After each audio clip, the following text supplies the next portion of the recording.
Hey everyone, and welcome back to Awen Lutherie. This is video 6 in my build series for the Great Guitar Build Off of 2020. So, some of you might notice, usually I start these videos with the guitar in front of me and I go over what we did. And I don't have the guitar in front of me at the moment. That is because it is hanging up just behind the camera with finish on it. So that's how far we've gotten. Everything is completed. The top has been carved, the back has been carved, everything has been carved, sanded, and I've applied the first coat of True Oil. So, as usual, get comfy, grab yourself a cup of tea, and enjoy the video. And don't forget, hit that subscribe button if you haven't already, hit the bell icon for notifications, like, comment, all of that good stuff. It all makes a difference, and I appreciate every single like, comment, view, everything.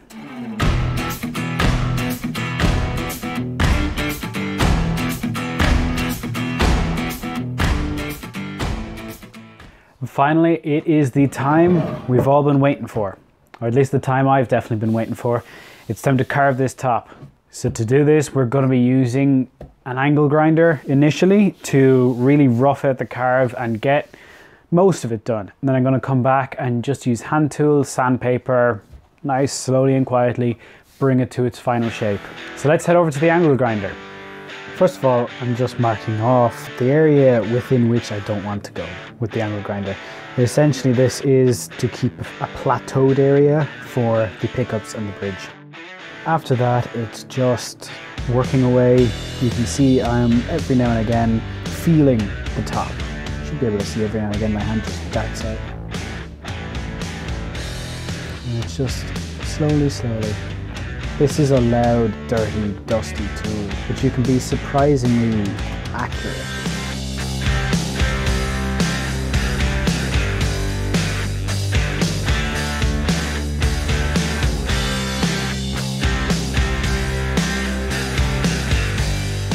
I'm just working away, carving down to just above.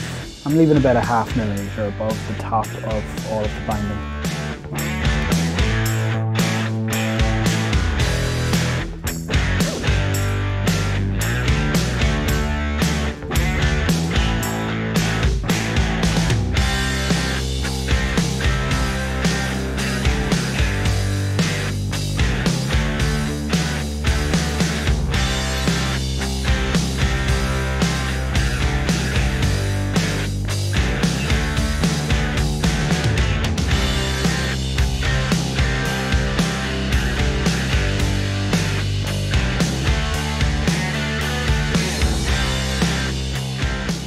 This is just roughing out the carve, and as you'll see later on, I come back and I do quite a bit of work to smooth it out.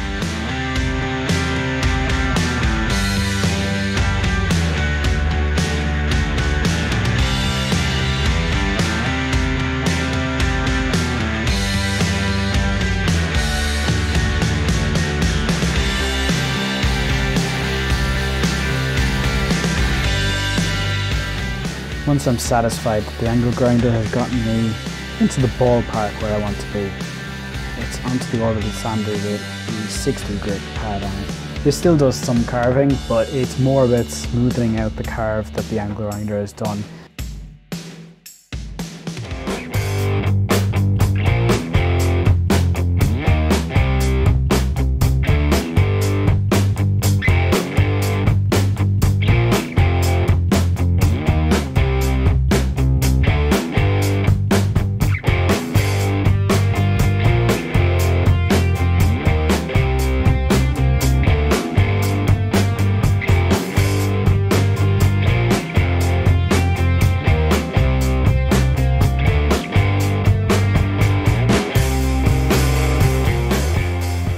Once I'm happy enough that it's reasonably well smoothened out, I'm moving on to little violin maker's thumb planes. I have a couple different sizes of these, but there's the two smallest are my favourites.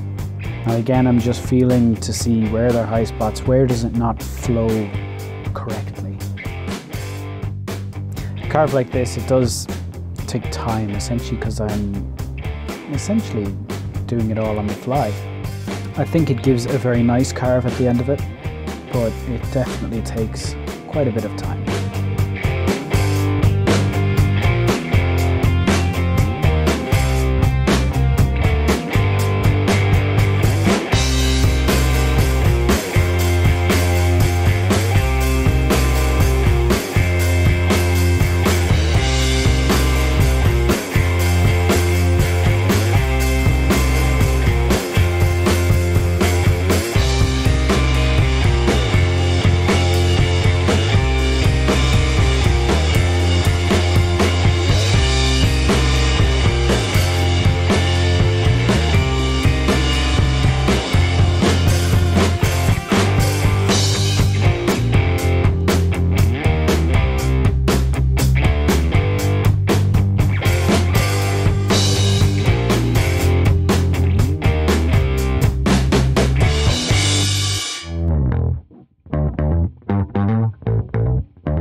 back to the random orbital sander then with 120 grit.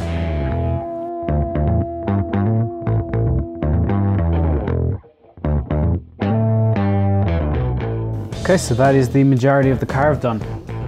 But just in here, I want to come in manually and refine it, mostly using this Iwasaki saw file because that's the perfect tool for it.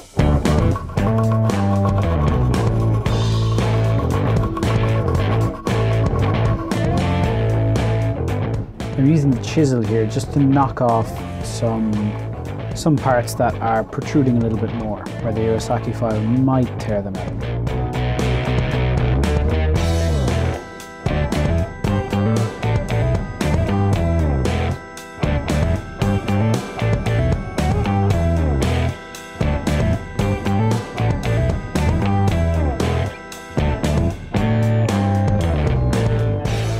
This is a slow process, but it's an important part of the guitar, I always think. A nice cutaway is important.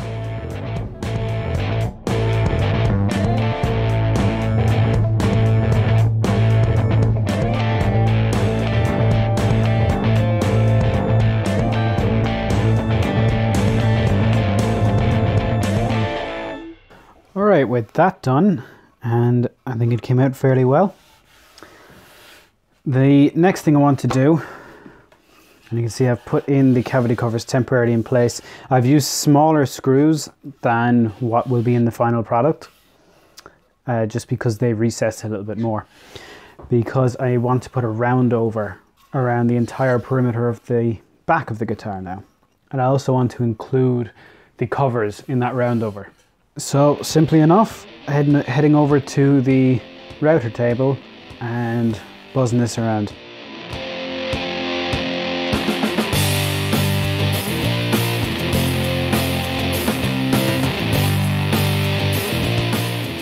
This is a 1/2 inch round over, and I'm bringing it up in very small increments.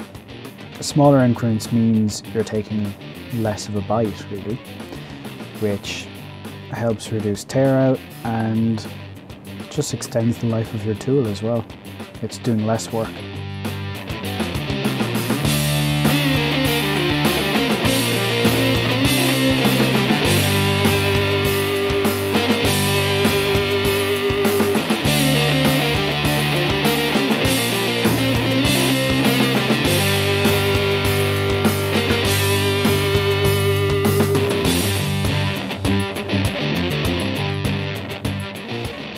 Okay, so the back is now rounded over, no more sharp edges. And I am going to carve the back of this out a little bit, just give it a bit of a hollow so it's not flat really. But before we do that, I think it's time to glue in the neck. So I checked alignment on this and everything, and it's pretty much perfect. Well, it's not pretty much, it is perfect. Like I'm delighted with it really. So this will be a very easy glue up. I just need one clamp and then 2 different caul blocks, I suppose. One to go underneath there to protect the back, and one on top to protect the fingerboard. These are they're just chunks of MDF with some cork stuck to them. You would have seen them as well when I was using the neck carving jig. So no other thing to do. I've checked all of this, it's all clean and perfect and mates well. So just lump in some glue.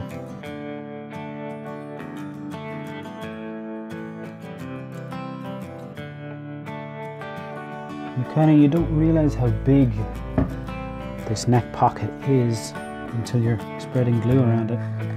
Actually, the spreader is too big. There you go. Old razor blades.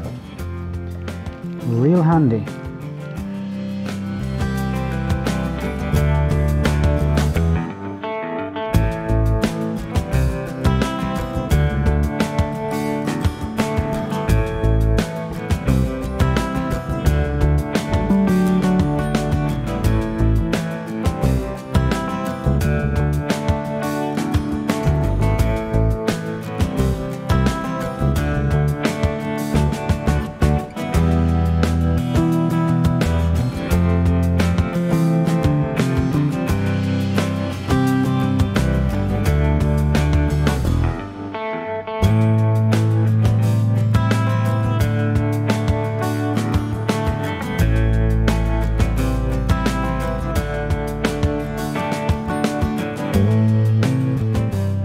now we'll just leave that overnight, come back and keep going with this.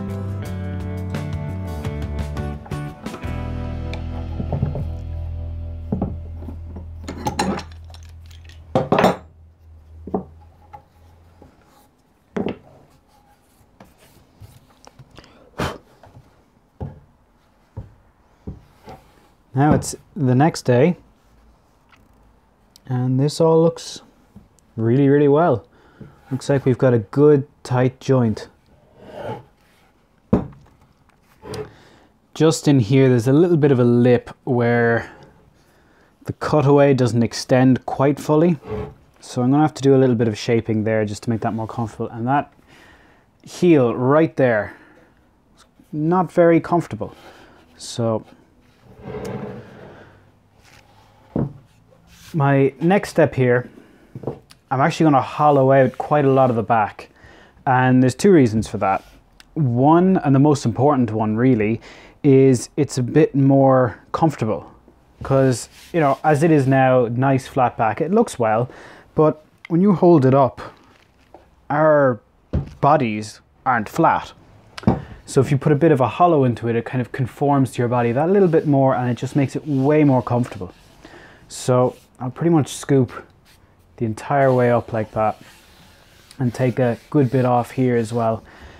And yeah, so that'll be back over to the angle grinder for that. And at the same time, I'll try and shape just this corner of the heel. Yeah, at the end then I should have a super, super comfortable guitar. But it kind of, it's not looking too bad. What do you think? Once I have that all done, we'll be really, really near to finishing steps, really. But one big thing I need to do, this horse chestnut has a couple of cracks and shakes through it. This is the biggest and most obvious one, but there's also two quite open ones up here. So I'm going to go back and fill them in just with super glue, just to kind of homogenize the cracks, make sure they don't spread any further or get any bigger. And then I need to do a bit of work on these recesses to make them less ugly. I also need to drill the holes for them. But before any of that, we need to go back over to the angle grinder, put on our dust mask, our ear protection, the whole shebang, and make some dust. I really wasn't kidding about the dust mask for this one. I mentioned it at the very first episode. This green heart is not friendly stuff to breathe in, and even through the dust mask my lungs were not comfortable for about 2 days after this. But you can see it there again, I'm just constantly using my hand to feel. Your hand is going to tell you way faster than your eyes ever will with stuff like this.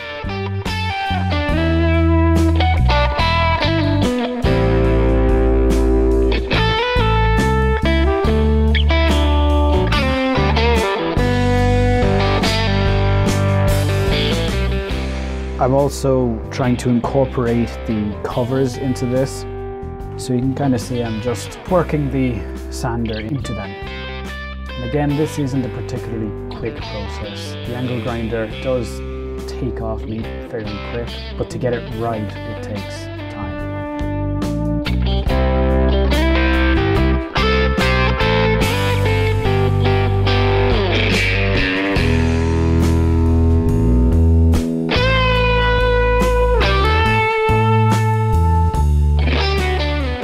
Once I'm reasonably happy with what I have left after the Baron de Moor sander, it's back to scrapers, really.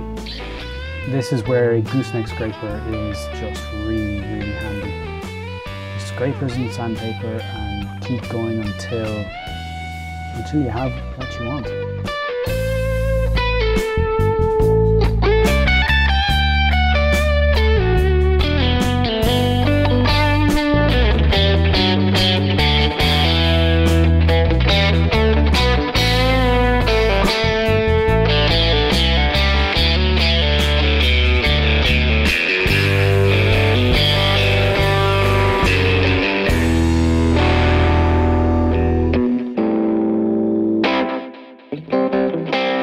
sandpaper onto one of those blocks is great. They really are very, very useful little things. And then you can see the Iwasaki saw files here, both the half round and the flat. This is another interface point on the guitar, and it needs to be comfortable and it needs to be right.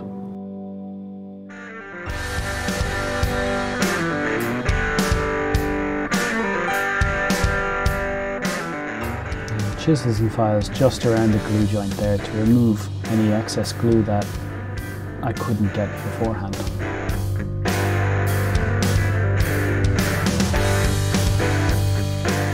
Now onto drilling for the controls, and a stepped drill bit is what I'm using here.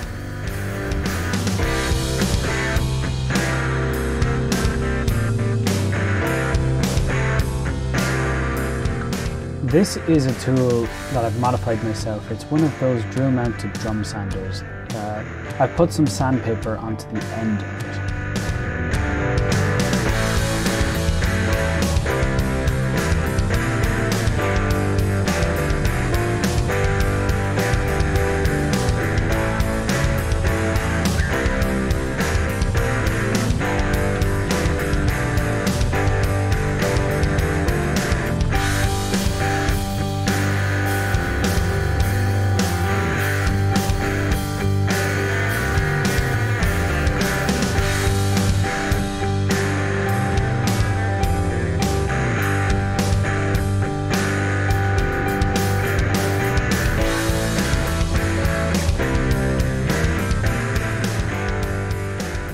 Finally, super glue into all the different cracks and everything that's on the top. And you'll notice I didn't brush any of the dust off the guitar from the sanding. That's because I want the dust to fill the cracks and then the super glue to go on top of them. I'm not really worried about these cracks opening or going any further or anything. I just want a nice homogeneous surface area, really. I don't want fissures going through the middle of my guitar. Alright, finally, behind the scenes, I have sanded this all the way up to 400 grit, and then I wet down the wood, which raises the grain, and sand it back to 400 again. And I repeated this until the grain stopped rising. So for the horse chestnut, that meant 4 times I had to wet the grain. But it really makes a big difference. It's absolutely silky smooth now, and the finishing should go a lot smoother.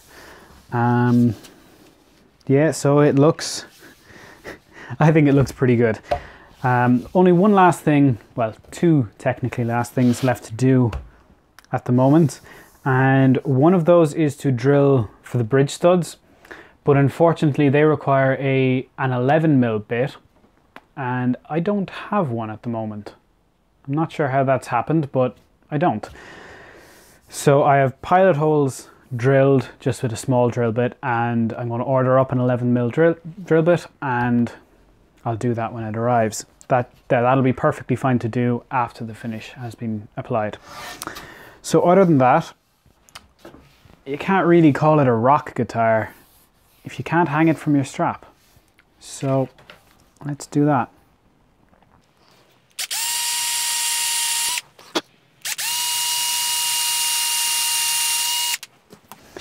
And 2. Now, one thing I do for my finishing is I have some hooks that I have up into a rafter in the workshop, and I use these. They're other hooks. So I'll pop one of these into the bottom strap button here. That's perfect, doesn't have to be tight or anything. On to finishing, finally.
that is it for this week's episode. I'm going to spend the coming week now putting 2, maybe 3 coats a day of True Oil onto the guitar, all around. And by the end of the week, we should have, I want to get up at least 10 coats, 10 to 15 coats is where I want to be at with it. And that should give me a good kind of semi-gloss finish on the guitar, which I really, really like. But thank you so much for watching, and thank you if you've watched all of the episodes this far. I really, really do appreciate it. And as always, make sure if you're not already subscribed, hit that subscribe button, hit the bell icon as well to be notified anytime I upload new content, and like this video, comment on the video, all that good stuff, even if you just want to say hi. Thank you very much everyone, and see you again next week.